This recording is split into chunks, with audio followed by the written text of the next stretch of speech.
Hello friends, welcome to my channel tips on mathematics. तो आज के इस वीडियो में क्लास 10th अध्याय 3 दो चर वाले रैखिक समीकरण युग्म का प्रश्नावली 3.2 का प्रश्न 1 को सॉल्व करने वाले हैं। इससे पहले के वीडियो में हमने प्रश्नावली 3.2 से रिलेटेड एग्जाम्पल को सॉल्व किया था। प्लेलिस्ट को चेक करके वीडियो को देख सकते हैं।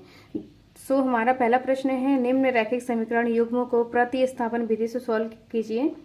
तो इससे पहले की वीडियो में हमने सारे एग्जाम्पल्स को प्रतिस्थापन विधि से सॉल्व करना सिखाया, जिसमें हमने डिटेल से बताया कि प्रतिस्थापन विधि में किस तरीके से सॉल्व किया जाता है। तो प्रश्न नंबर 1 का प्रश्न 1 से लेकर यहाँ पर 6 पॉइंट है यहाँ पर। तो यहाँ पर दो रैखिक समीकरण युग्म इसमें दिया हुआ है। तो इन सभी को हमें क्या करना है, सॉल्व करना है। सॉल्व करने के बाद x और y का मान निकालना होगा। तो इन प्रश्नों को सॉल्व करते हैं। तो यहाँ पर प्रश्नावली 3.2 का जो पहला प्रश्न है उसका यहाँ पर ये फर्स्ट पॉइंट है। दो रैखिक समीकरण युग्म x plus y equal to 14 और x minus y equal to 4। तो माना कि ये हमारा समीकरण नंबर 1 है और ये हमारा समीकरण नंबर दूसरा है। अब इनको हमें क्या करना है, विलोपन विधि से प्रतिस्थापन विधि से सॉल्व करना है। तो प्रतिस्थापन विधि से सॉल्व करने के लिए इन दोनों में से किसी एक समीकरण से हमें x का मान निकालना होता है। तो यहाँ पर समीकरण 2 से x का मान निकालेंगे। समीकरण 2 से यहाँ पर क्या हो जाएगा, x minus y equal to 4। तो यहाँ पर क्या हो जाएगा, यहाँ पर हो जाएगा x इक्वल टू 4 माइनस का y इक्वल के इधर आएगा तो प्लस का y हो जाएगा, जो कि ये हमारा समीकरण नंबर 3 है। अब यहाँ पर समीकरण 2 से हमने x का मान निकाला है। अब इस x के मान को हमें समीकरण 1 में रखना होगा। अगर हम 1 से निकालते x का मान तो उस x के मान को हमें 2 में रखना होता है। ये चीज़ हमें इसमें ध्यान देना है। यही स्टेप को फॉलो करके हमें आगे के सारे क्वेश्चन को सेम मेथड से सॉल्व करना है। तो यहाँ पर हम लिखेंगे कि समीकरण 1 में x का मान रखने पर,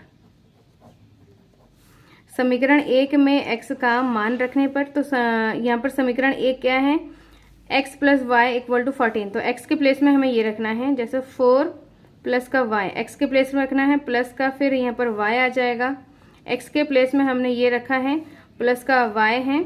अब यहाँ पर 14, अब यहाँ पर आ जाएगा 4 प्लस का y यहाँ पर क्या आ जाएगा, 2y equal to 14, 2y equal to 14 और 4 इक्वल के इधर आएगा तो माइनस का हो जाएगा। इनको माइनस करेंगे तो यहाँ पर क्या आ जाएगा, 10 आ जाएगा और यहाँ पर 2y। इस तरीके से अब यहाँ पर y का मान निकालना है तो 10/2 आ जाएगा। ये 2 गुणे में है, बराबर के इधर आएगा तो बट्टे में आ जाएगा, तो 2 पंजे 10। तो यहाँ पर y इक्वल टू क्या आ जाएगा, y का मान यहाँ पर 5 आ गया है। अब इस y के मान को हमें समीकरण 3 में रखना होता है।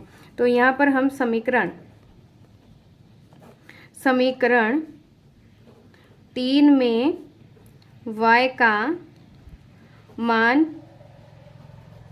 रखने पर, तो समीकरण 3 क्या है, यहाँ पर x बराबर 4 प्लस वाई, तो y यहाँ पर क्या है 5, तो x बराबर क्या हो जाएगा, 9 हो जाएगा।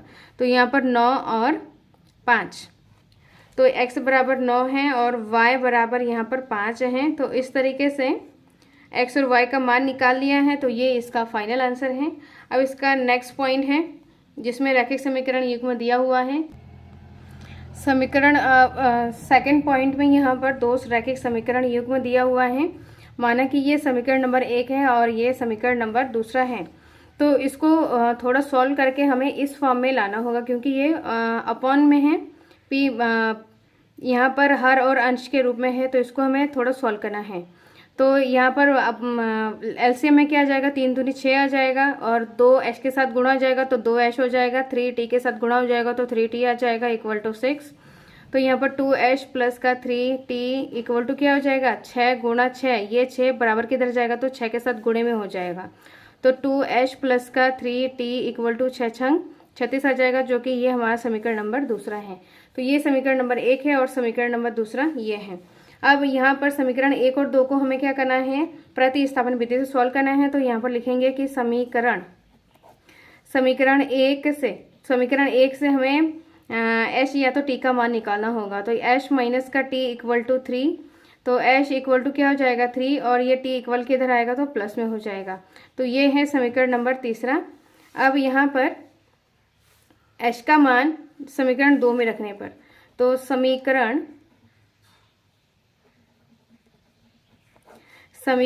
2 में 3 का मान रखने पर, तो यहाँ पर आ जाएगा 2h, h का मान यहाँ पर ये है तो इसको रखेंगे यहाँ पर डायरेक्टली, तो यहाँ पर 3 + t इस तरीके से है, प्लस का 3t = 36, और यहाँ पर 3 दूनी 6 प्लस का 2t प्लस का 3t = 36, और यहाँ पर इनको सॉल्व करेंगे तो यहाँ पर 5t आ जाएगा और 6 बराबर किधर आएगा तो माइनस में हो जाएगा। इनको सॉल्व करेंगे तो यहाँ पर 30 आ जाएगा, तो t अब यहाँ पर 5t है, t की वैल्यू निकालना है तो 30 और ये 5 यहाँ पर बट्टे में आ जाएगा, तो 5 छंग 30 आ जाएगा, तो t = 6 आ जाएगा। तो t का मान यहाँ पर रखेंगे समीकरण नंबर 3 में, तो यहाँ पर हम लिखेंगे समीकरण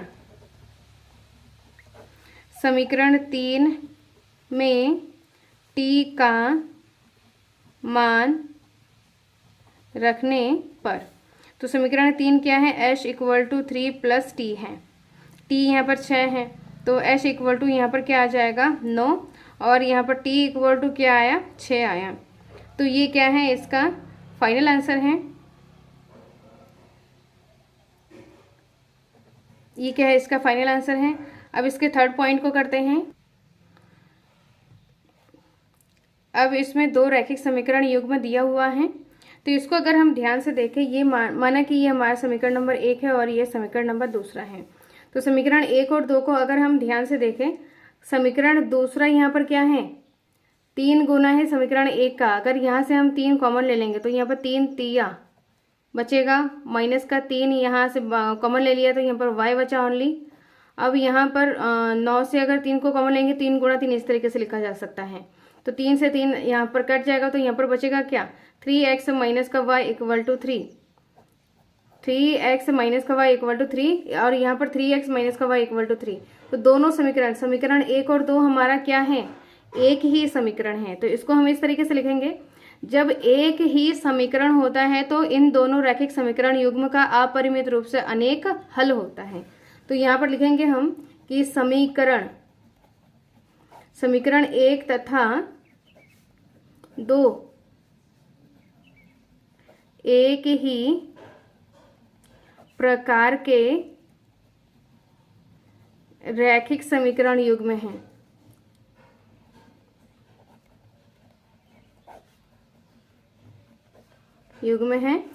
एक ही प्रकार के रैखिक समीकरण युग्म हैं, अतः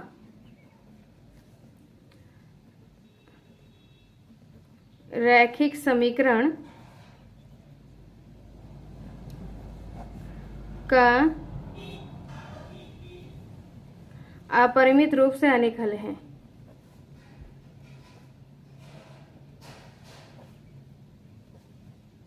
इस तरीके से हमें क्या करना है, इसको सॉल्व करना है, जिसमें हमारा जो दोनों समीकरण हैं उसमें उनको अगर देखा जाए तो दोनों रैखिक समीकरण युग्म सेम ही है, मतलब एक ही रैखिक समीकरण युग्म है, तो इनका हल क्या होगा अपरिमित रूप से अनेक हल है।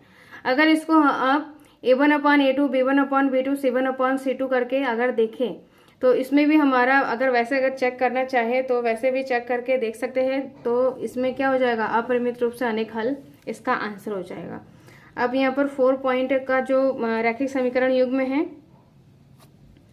यहाँ पर है 0.2x प्लस का 0.3y = 1.3, और दूसरा है यहाँ पर 0.4x प्लस का 0.5y = 2.3।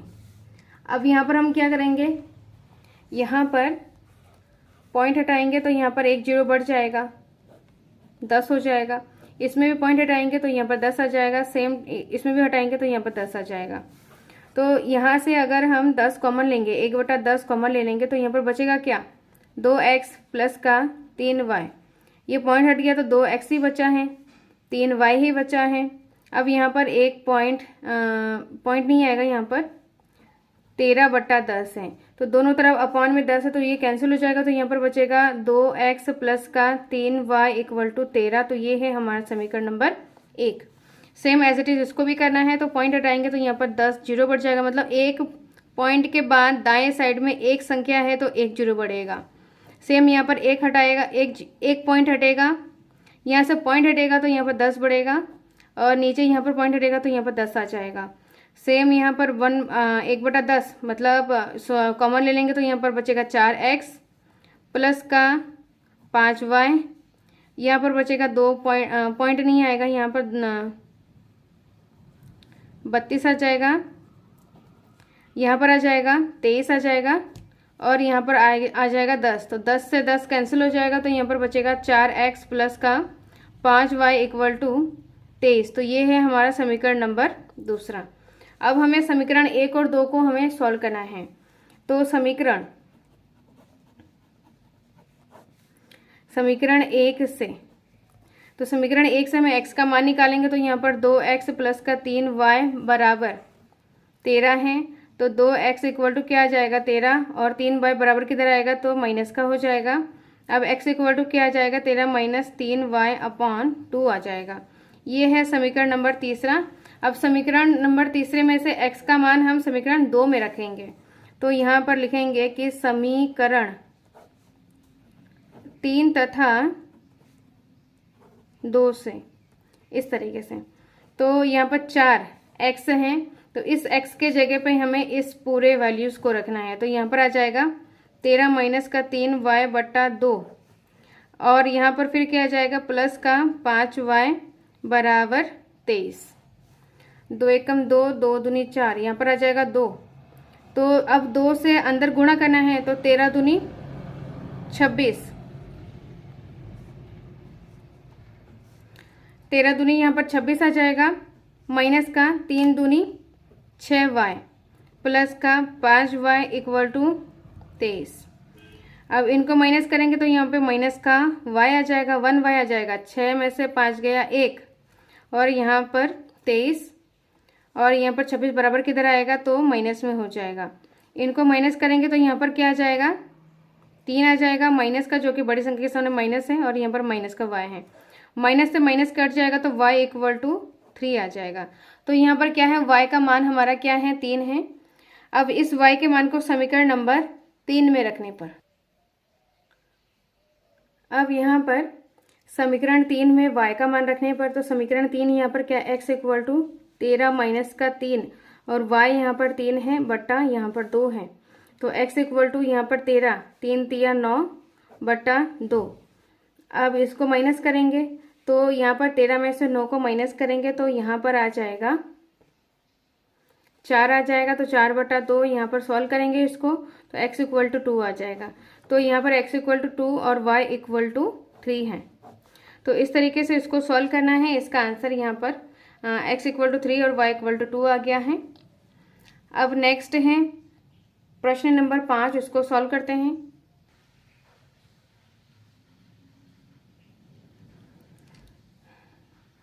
इस तरीके से रैखिक समीकरण युग्म में है। ये हमारा समीकरण नंबर 1 है और ये हमारा समीकरण नंबर 2 है। तो समीकरण 1 से यहाँ पर √2x प्लस का √3y इक्वल टू 0। अब यहाँ से x का मान निकालना होगा, और तो यहाँ पर √3y इक्वल किधर आएगा तो ये आ जाएगा माइनस में, और यहाँ पर √2 और x है। अब x का मान निकल जाएगा तो यहाँ पर माइनस का √3y बट्टा √2 इस तरीके से आ जाएगा। ये हमारा x का मान निकल गया है। अब इस x के मान को हम कहाँ रखेंगे, समीकरण दूसरे में रखेंगे। तो लिखेंगे इस प्रकार, लिखेंगे हम समीकरण 2 तथा ये है हमारा 3 समीकरण 3 से, या तो इस तरीके से लिखेंगे समीकरण 2 में x का मान रखने पर। तो यहाँ पर आ जाएगा √3, x का मान कितना आया है माइनस का √3y बट्टा √2 इस तरीके से है।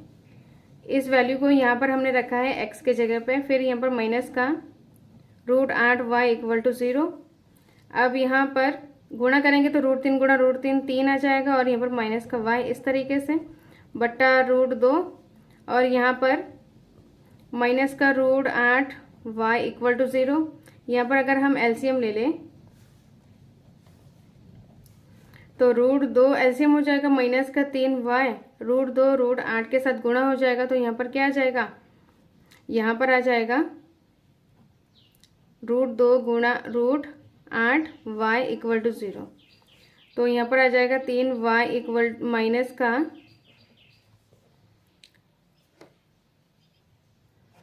तो यहाँ पर आ जाएगा 8 दूनी 16 y इक्वल टू 0, और ये √2 गुणे में हो जाएगा, बराबर की तरह जाएगा तो ये 0 हो जाएगा। तो यहाँ पर बचा है माइनस का 3y और यहाँ पर है माइनस का 4y। ये जो √16 है इसका मान 4 होता है, बराबर 0।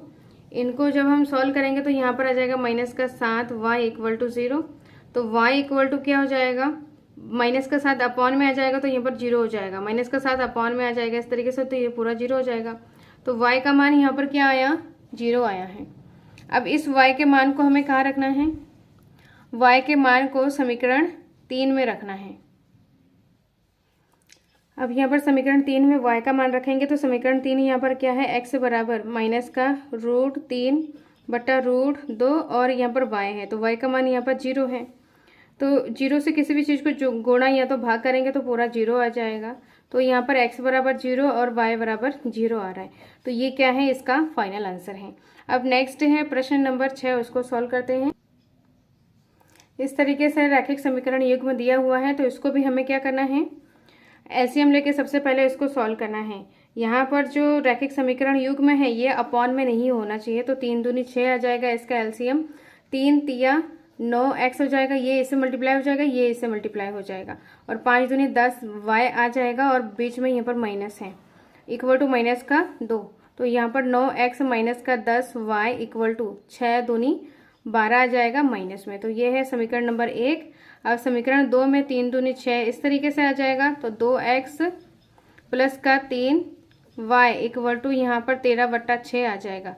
माइनस से माइनस कैंसिल हो जाता है क्योंकि अब हर दोनों के अपॉन में 6 है, तो 2x प्लस का 3y इक्वल टू 13 है। तो ये है हमारा समीकरण नंबर 2। अब समीकरण 1 और 2 को हमें सॉल्व करना है, तो समीकरण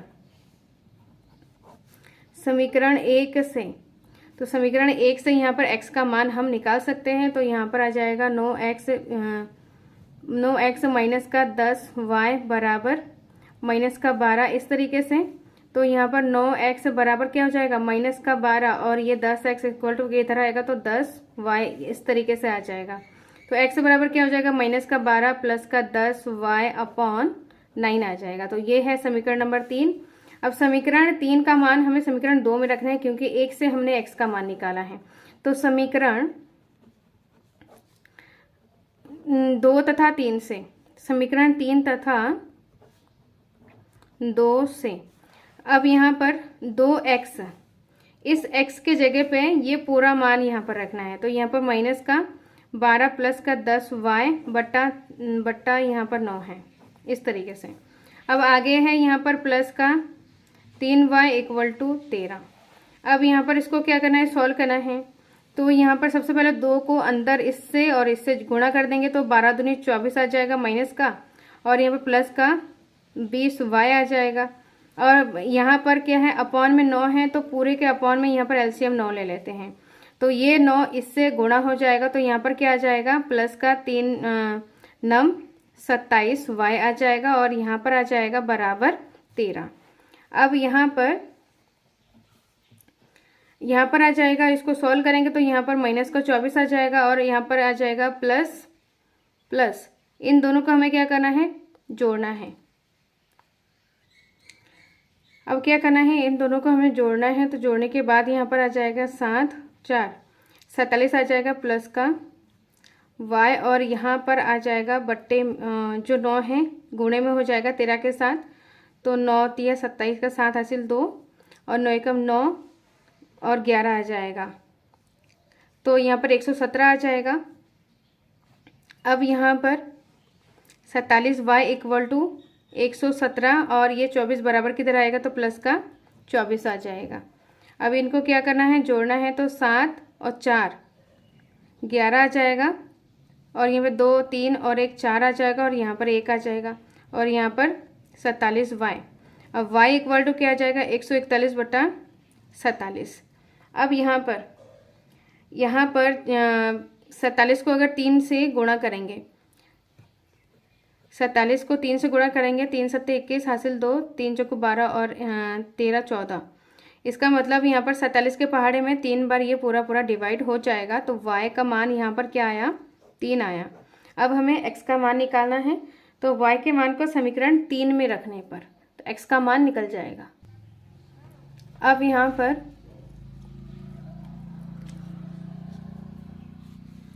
समीकरण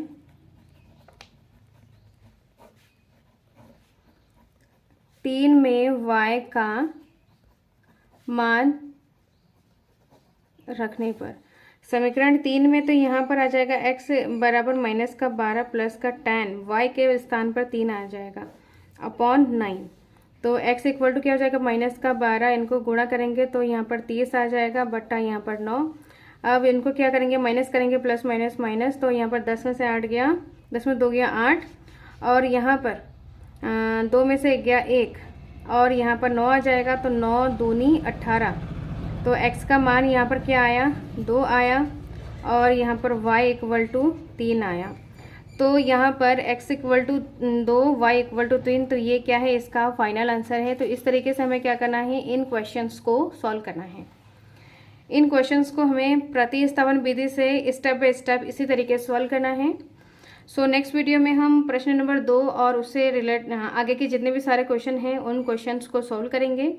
इस वीडियो में कोई डाउट हो, कोई क्वेश्चन पूछना तो कमेंट बॉक्स में कमेंट करें। टिप्स ऑन मैथमेटिक्स के साथ बने रहे, जिसमें हम क्लास 10th के एनसीईआरटी बुक, पूरी एनसीईआरटी बुक को हर एक टॉपिक को बिल्कुल डिटेल से करने वाले हैं। सो मिलते हैं नेक्स्ट वीडियो में। Thank you so much.